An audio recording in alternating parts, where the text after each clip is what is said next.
তৃতীয়ার দিন। আর এমন একটা দিনেই আমরা দুজনে বেরিয়ে পড়েছিলাম বাড়ি থেকে। আর পথের ধারে এই ছোট ছোট সৌন্দর্যগুলো উপভোগ করতে করতে সামনের দিকে এগিয়ে যাচ্ছিলাম। এই ছোট্ট ছোট্ট জিনিসগুলো কিন্তু ছোট্ট হলেও ভারী সুন্দর, তাই না? আর তার সাথে সাথে প্রকৃতি জানান দিচ্ছিল যে মা আসছে। আর মাত্র কটা দিন বাকি। আর তার সাথে রয়েছে রৌদ্রোজ্জ্বল পরিবেশ আর শরতের সুন্দর মেঘময় আকাশ, আর সাথে এই বেরু পাহাড়। আমরা বেরিয়ে পড়েছিলাম আজকে প্রাকৃতিক সৌন্দর্যে ভরা আর ঐতিহাসিক প্রেক্ষাপটে তৈরি বেরো গ্রামের উদ্দেশ্যে, যেখানে একদিকে রয়েছে বেরো পাহাড় আর বেরো রাজবাড়ি, আর অন্যদিকে রয়েছে চণ্ডী পাহাড় আর চণ্ডী মাতার মন্দির। তো চলো আজকে তোমাদেরকে আমাদের সাথে সেখানে নিয়ে যাই।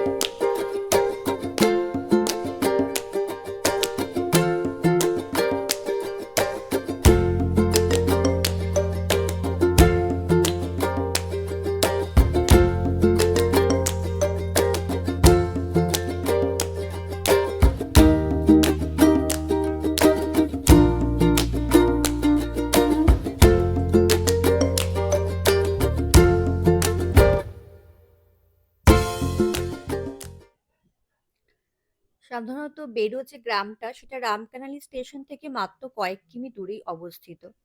আমরাও সাধারণত রামকানালি স্টেশনের একটু আগেই বাঁদিক ধরে বেঁকে গেছিলাম আর পৌঁছে গেছিলাম বেরো গ্রামে। বেরো গ্রামে যেখানে চণ্ডী পাহাড় রয়েছে আর চণ্ডী মাতার মন্দির রয়েছে, আমরা অলরেডি সেখানে পৌঁছে গেছি। আর রাস্তার দুধারে যে ছোট ছোট জিনিসগুলো রয়েছে সেগুলো দেখতে দেখতে এগিয়ে যাচ্ছিলাম। আর শরতের এই রৌদ্রোজ্জ্বল পরিবেশের সঙ্গে চণ্ডী পাহাড় আর এই একটা অপরূপ যে শোভা, সেটা বলে বোঝানো যায় না, কথার দ্বারাও প্রকাশ করা যায় না, এত সুন্দর লাগছিল। আর এই চণ্ডী মাতার মন্দির ছাড়িয়ে আমরা অনেকটা এগিয়েও গেছিলাম। শুনেছি যে এখানে শীতকালে এই বেরো পাহাড়ে রক ক্লাইম্বিং ক্যাম্পও বসে। আর চারিদিকে এলোমেলোভাবে অনেক পাথর পড়েও থাকে। এখানকার গ্রামবাসীরা এই পাহাড়ের উপর থেকে অনেক গাছপালা, পাথর এগুলো কিন্তু সংগ্রহ করে আনে। আর এখানের যে চারিদিকের যে পরিবেশটা সেটা দেখতে দেখতে আমরা পিছন ফিরে দেখতে দেখতে এগিয়ে এসেছিলাম। আর আমাদের নজরে পড়ল এই পাথরের খাদানটা, যেটা তোমাদের সঙ্গে শেয়ার করব এখন। তো চলো তোমাদেরকে সেখানেই নিয়ে যাই, যে এখানে পাথরগুলো কি সুন্দরভাবে কাটিং করা হয়, তোমাদেরকে আজকে সেটাও দেখাবো। আমরাও এখানে কিন্তু এই প্রথমই এলাম, আর প্রথমেই আমাদের নজরে এই জিনিসটা এলো।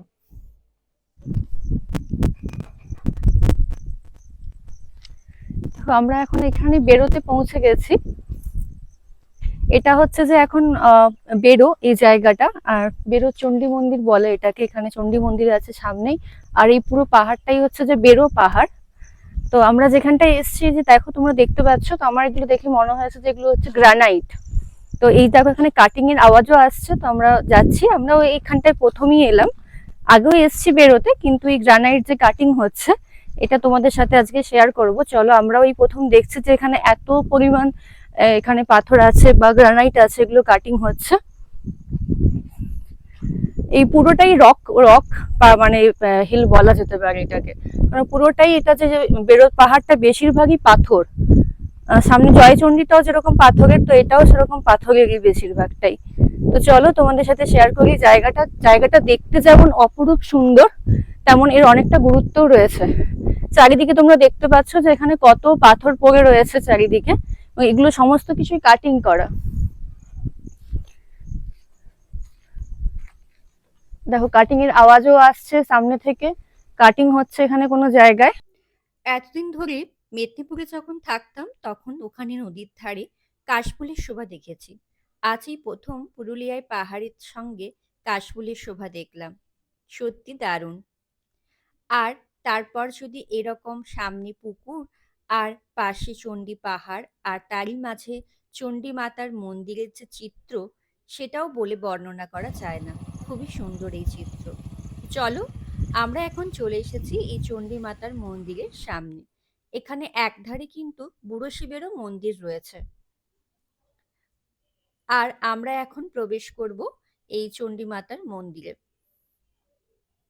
আমরা প্রবেশের পর যে এই মন্দিরটা দেখতে পাচ্ছি, এই মন্দিরটা কিন্তু খুব বেশি বছরের নয়। কিছু বছর আগেই এই মন্দিরটা নির্মিত হয়েছে। কিন্তু মা চণ্ডীর এখানে অনেকদিন ধরেই পুজো হয়ে আসছে। কারণ এই জায়গাটা তো আগে পুরোটাই প্রায় জঙ্গল ছিল।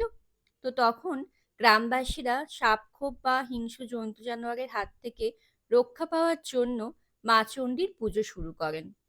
আর সেই থেকেই প্রায় ৩৫০-৪০০ বছর হতে চলল এই মায়ের পুজো হয়ে থাকে।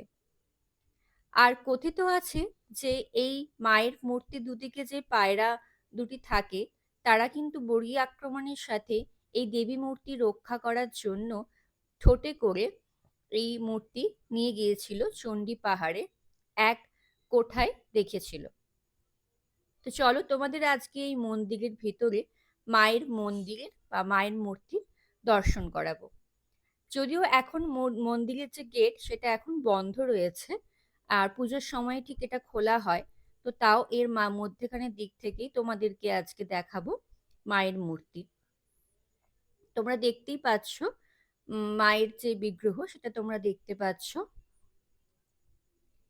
তো এরকমই মন্দিরের বাইরেও খুব সুন্দর কারিগরি করা রয়েছে। আর মায়ের যে রূপগুলো, কত রকমের মায়ের যে রূপ, সেটা এখানে খুব সুন্দরভাবে বা খুব নিখুঁতভাবে কিন্তু এখানে ফুটিয়ে তোলা হয়েছে। আর এই মন্দিরের আরেকটি বিশেষত্ব হলো এখানে কিন্তু পৌষ সংক্রান্তির সময় মেলা বসে। এই মেলা যবে থেকেই মায়ের পুজো হয় তবে থেকেই প্রায় হয়ে আসছে বললেই হয়। প্রায় মকর স্নানের পরের দিন থেকেই কিন্তু এই মেলা শুরু হয়ে যায়, আর টানা ৭ দিন ধরে এই মেলা চলে। আর এখানে অনেক দোকানপাটের সাথে সাথে এখানে অনেক সাধু সন্ততি সন্ন্যাসীরাও কিন্তু এসে থাকেন। ওনারাও এখানে এসে অনেক তপস্যা ধ্যান সাধনা করে গেছেন। এরকমই এক নিদর্শন তোমাদের সঙ্গে শেয়ার করব। তো চলো, যেখানে তোমাদের নিয়ে যাব বলছিলাম সেটা হচ্ছে যে এই সুখরাম বাবার আশ্রমে। এরকম এখানে যে মেলা হতো এবং এখানে যে সাধু সন্ন্যাসীরা আসতেন তার মধ্যেই উনি একজন দক্ষিণ ভারতীয় তামিল সন্ন্যাসী। তো উনি এখানে এসে এই পাহাড়ে বিশ্রাম করেন ক্লান্ত হয়ে, এবং উনি এই জায়গাটা খুব পছন্দ হয়ে যায় বা উনি জায়গাটা নির্বাচন করেন ওনার তপস্যা বা ধ্যান ধারণার জন্য। এখানেরই গুহার এক মধ্যে চণ্ডী পাহাড়ের যে গুহা রয়েছে তারই একটা জায়গায় তিনি কিন্তু ধ্যান করতেন। এবং এই জায়গাটা এত নিশ্চুপ একটা সুন্দর নিরিবিলি জায়গা, যেটা খুবই সুন্দর। এবং এখানে ওনার সমাধিস্থলও আছে, যেটা খুব সুন্দর একটা শান্তির জায়গা বলা যেতে পারে।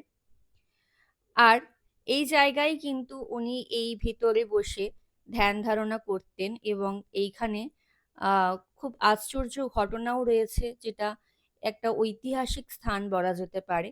এবং এটা খুব সুন্দরভাবেই কিন্তু এই প্রাচীন ঐতিহাসিক স্থানটা কিন্তু রক্ষণাবেক্ষণ হচ্ছে। তো চলো এরপর বেরিয়ে যাওয়া যাক আমাদের অন্য এক জায়গা, যেটা হচ্ছে যে বেরো রাজবাড়ি। আমরা পৌঁছেও গেছি এখন যে জায়গায়, সেটা হচ্ছে বেরো গ্রামের বেরো পাহাড়ের ঠিক নিচেই এই বেরো রাজবাড়িতে। যেহেতু সামনেই পুজো আর এখানেও দুর্গাপুজো হয়, তাই জন্য তারই তোড়জোড় চলছিল। তো চলো আমরা এখন এই রাজবাড়ির মধ্যে প্রবেশ করি, আর তোমাদেরকেও দেখাই চারিদিকটা ঘুরে যে কি সুন্দর এই প্রাচীন রাজবাড়িটা। আমরাও ভিতরে প্রবেশ করে দেখলাম খুব প্রাচীন একটা রাজবাড়ি, যেটা কাশীপুর রাজার তৈরি। এই রাজবাড়িরও অনেক ঐতিহাসিক ব্যাপার রয়েছে, যেগুলো আমরা জানবো এখানকার মানুষের কাছ থেকে। শোনা গেছে যে এটা কাশীপুর রাজা তৈরি করেছিলেন ওনাদের কুলদেবতা কেশবচন্দ্রের উদ্দেশ্যে। এই রাধা কেশবের যে মন্দিরটা রয়েছে এটা ওনাদের কুলদেবতা। তো উনি কুলপুরোহিত হিসেবে এখানে দক্ষিণ ভারতীয় যে সন্ন্যাসী স্বামী রঙ্গন রাজকে উনি এটা 500 বছর আগেকার মন্দির। এটা তার আগে, এটা যে রঘুনাথ মন্দির।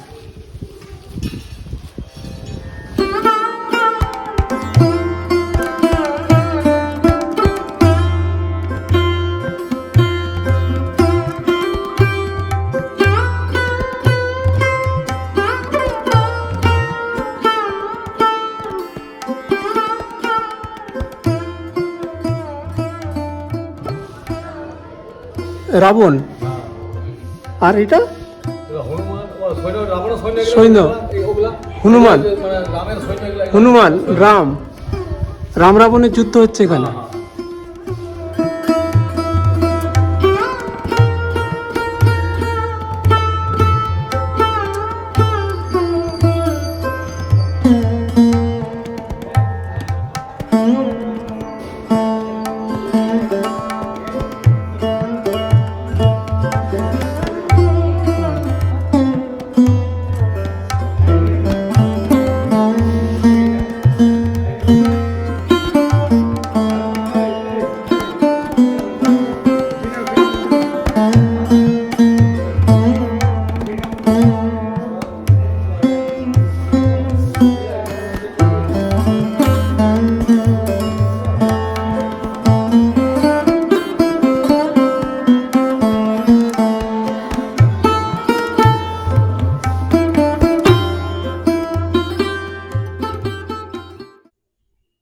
আর এইখানের দুর্গাপুজোও কিন্তু প্রায় ৩৫০ বছরের পুরনো। প্রায় ৩৫০ বছর ধরে যবে থেকে এই মন্দির বা রাজবাড়ি তবে থেকে কিন্তু দুর্গাপুজো এখানে হয়ে আসছে। এই যে দেখো আরো একটা মূর্তি নিয়ে তৈরি হয়ে গেছে, যেটা অন্য এক এতে যাবে, মণ্ডপে যাবে। আর এই যে ওনাদের যে কুলদেবতা কেশবচন্দ্র, এরই দেখভাল করেন এখন স্বামী দ্বারকানন্দ, আচার্য স্বামী দ্বারকানন্দ।